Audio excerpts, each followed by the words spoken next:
I have a motto that in rust we trust. If it's rusty, it's real.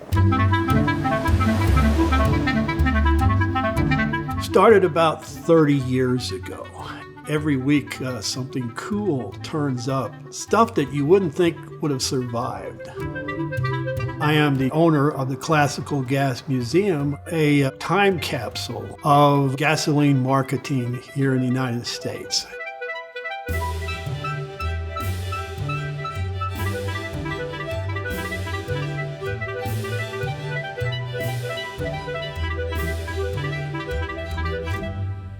The Mother Road, Route 66, it's arguably the most famous highway in the world.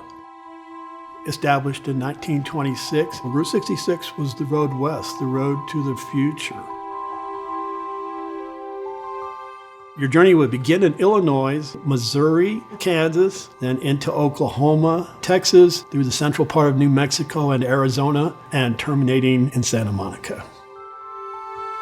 Route 66 was the commercial artery for America. Yeah, without Route 66, we wouldn't be America. Route 66 was dangerous because it was only a two-lane highway and the traffic was really getting congested. So President Eisenhower introduced the idea of an interstate highway system. A highway system with no stoplights. You could travel coast to coast with no stoplights. Route 66 as a U.S. highway existed between 1926 and was finally decertified in 1985. So Route 66 no longer exists? Wrong.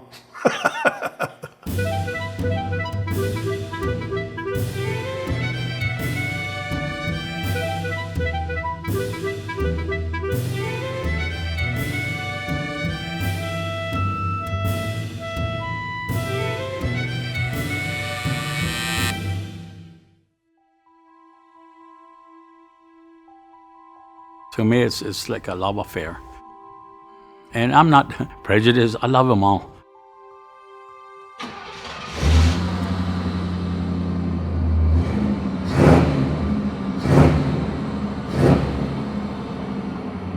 It was a dream, a passion that I wanted to do something with cars. So I told the wife that I wanted to build a museum. A car can be worth $1 million, but if you get the right buyer, if he's looking for that particular car, he'll pay you that for it. Restoring cars to me is better than having money in the bank. They bring you a rust bucket and then people look at it, you're gonna work on that? I build a car and I sell it, and what do? Buy another one. Buy one, sell one, build one. They tell me, boss, you need to slow down, man. Slow down a little bit, you know.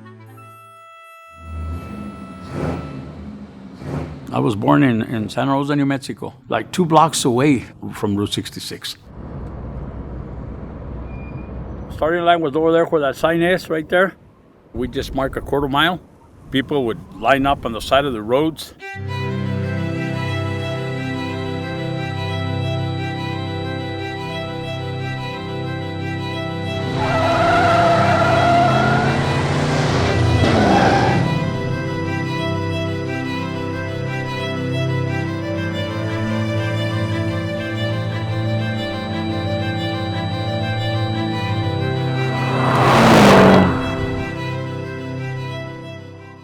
Yeah, we'd run over 100 miles an hour. 17 years old, buddy. I tell everybody when I used to bleed, I'd bleed oil.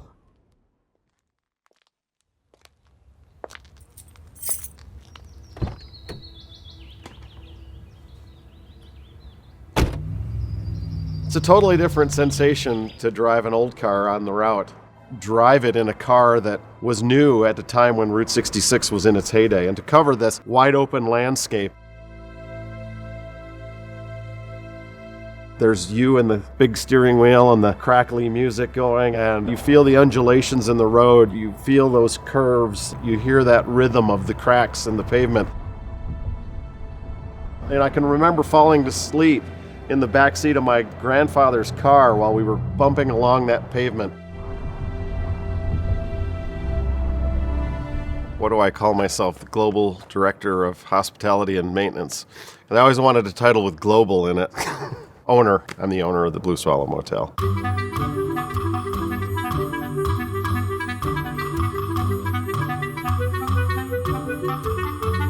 The Blue Swallow Motel was built in 1939. It was known as what they called a motor court back in those days, with a little room and a garage attached to it. It's the oldest one that's still operating on New Mexico Route 66. The Blue Swallow has changed very little. The awnings that are above the windows and doors were put up in the 40s, and the windows are the same. The doors, most of the fixtures, tile work, all original, never been gutted and modernized. So this is what Route 66 is all about, is the unique experience. A lot of people start out kind of with a casual look at Route 66 and end up making it a life passion. We got the whoopee cushion, switchblade combs, not a switchblade knife, but a switchblade comb. Curiosities, collectibles, you know. I'm part owner of the TP Curio with my wife Heidi. In the 80s, when my dad bought the hotel, it was really run down. So he bought the furniture, he decorated it. Every now and then my dad would just buy odd things. Well, I started doing Route 66 when I lived in Iowa 10 years ago. I never found the TP Curios open, and that's when I talked to the owner here, found out it was for sale. He was open sporadically, just didn't turn the neon on at night. The next year I said, let's do it, let's save this place. Gallup, New Mexico was a place where many westerns were filmed. Some of the movie stars that stayed here were John Wayne, Gregory Peck, Ronald Reagan, and many others.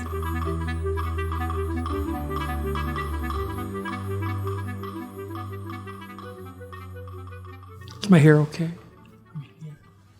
There's no hair and makeup here, so I'm really disappointed, just so you guys know that. Why did I agree to this? Before I was a boring bureaucrat for the city, I ran the Albuquerque Little Theater for 10 years. So I have performance background, yes. There are some things that I know that are absolute facts that I can prove. There are some things that we think happened, and there are some things I get great stories about. The Kimo is located on the corner of 5th and Central in downtown Albuquerque, so it's been on the Mother Road since September of 1927. This was the premier downtown movie palace for decades. It is the country's premier example of Pueblo Deco architecture, which features 39 red-eyed cow skulls staring at you as you're watching an event. People tell me, when I was a little kid going here, I'd hate, those things just scared the bejesus out of me. There's a story of this ghost that floats around the building. Well, the problem is you have to believe in this ghost, which I basically don't, because I've been here for 10 years and I've never seen really anything. If there was a ghost to the Kimo, where was this kid for 25 years? Where was he from 1951 until 1977 when the opera people went, oh, we came into work one day and someone stole our donuts. Oh, the ghost of that little boy must have stolen our donuts.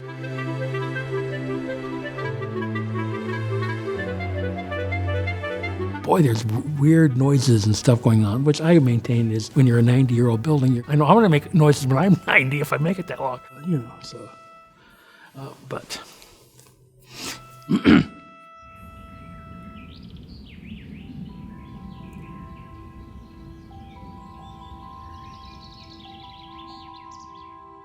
My memory is good. I can remember things very clear back to 1927, and then I can't remember maybe something that happened last week. I never intended to be a photographer. No, I had no training whatsoever. I just picked it up little by little. My first photograph was a truck wreck up here on 66, the old highway. And my dad said, go get the camera and take some pictures. And then later on, the insurance company bought them for $4. And I thought, wow, that's great. I would be out delivering groceries from the trading post. Then I'd take the camera along. Almost all the people I took pictures of at the time were friends of mine, and people trusted me because they knew me. I didn't realize I had so many negatives, but they said it was between 80 and 100,000 negatives.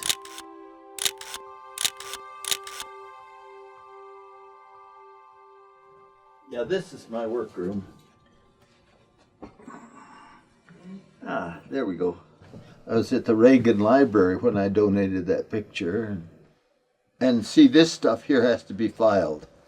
This is all prints here. I'm beginning to feel now, I'm 92, I know my days are numbered, but I've got so much work backed up that I'd like to get to. When you take that photograph, you kind of file it in your memory.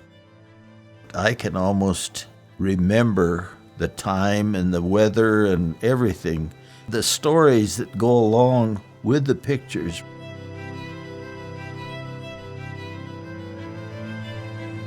As you get older, you think back, gosh, things were good. Maybe they weren't, but you remember them as being good.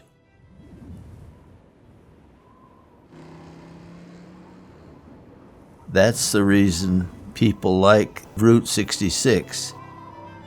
You just remember the good times. Yeah.